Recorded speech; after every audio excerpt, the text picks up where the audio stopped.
Um, I wonder what type of new um, digital finance founders are going to come from this, because there's obviously a kind of profile type for traditional founders. So, new builders in this space. I wonder the profile types we're going to start exploring through having clearer regulation. It's going to be very yeah, interesting times. absolutely, absolutely.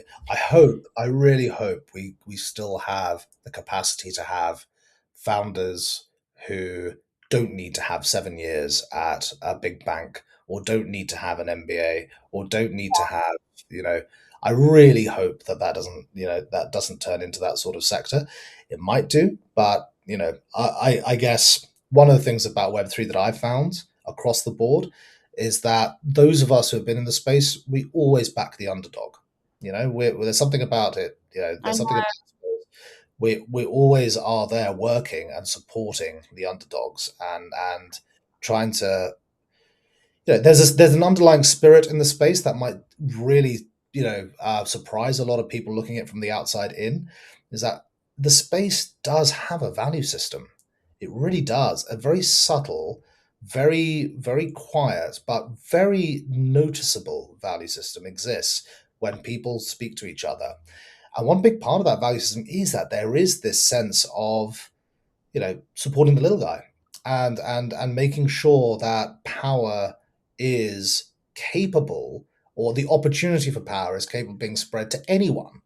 Um, and one of the risks of re-centralization is that eventually leads to the sort of gateways of entry being fewer and fewer. Certain Mm, names have to be on your CV. Certain people have to be in your network, etc. And if that is the case, it is the that like case.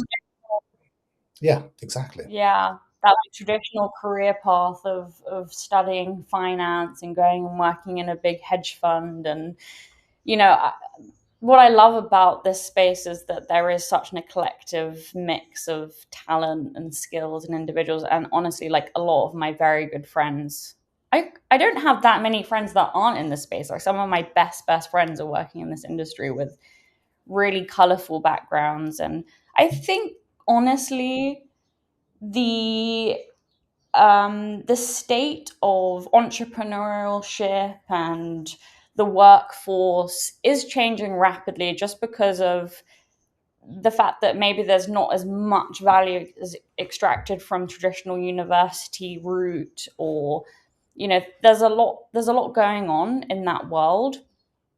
And I agree, that's what I've always loved about this industry, is that there's I used to always say that it's like where all the rejects of society kind of gathered and created our own industry.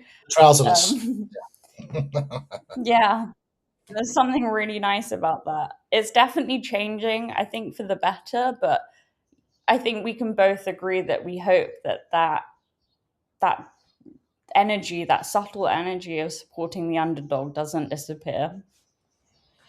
Yeah. Um, you know, uh, you got to be able to suffer some manner of trauma or disappointment in order to empathize with somebody else's trauma or disappointment, right? Um, and you'll find the stories across the Web3 network, there's often these sort of great awakening moments, or small injustice moments that drive people to say, well, it's not good enough. Like the old way is not good enough, right? But that's not enough. It's one thing just to go back to this idea of 90% of startups are a proxy for therapy. Well, Web3 is also a giant proxy for therapy. Just saying the old world isn't enough is not enough.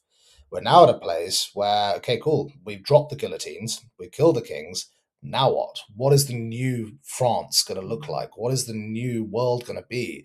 What are the rules that we want to see? What are the environments that we want to create that allow for us to create really exciting, fair, healthy commerce and finance happening between parties across the world, beyond borders, right? We get to say that. We might have to wait until it's manifested, but we get to say that. And that agency and that self sovereignty remains in the space as a fundamental part of the values of the space. It's just that the way we articulate it has had to evolve now. The stakes are higher. So it's fundamentally important to remember that, like any industry, it is not about one or two individuals. It's not even about any big names. It's about the health of a series of humans that operate, many of whom you'll never know, you'll never meet, that create the dynamics of what makes a market. And if those of us have enough agency to do something about it, we can try and create the structures that allow for that market to operate healthily. And I just think that's just a great way to spend a career, right? It's a great way to, if you're going to have to work in the day, why not build really interesting things, that might help others. Something like that. Exactly.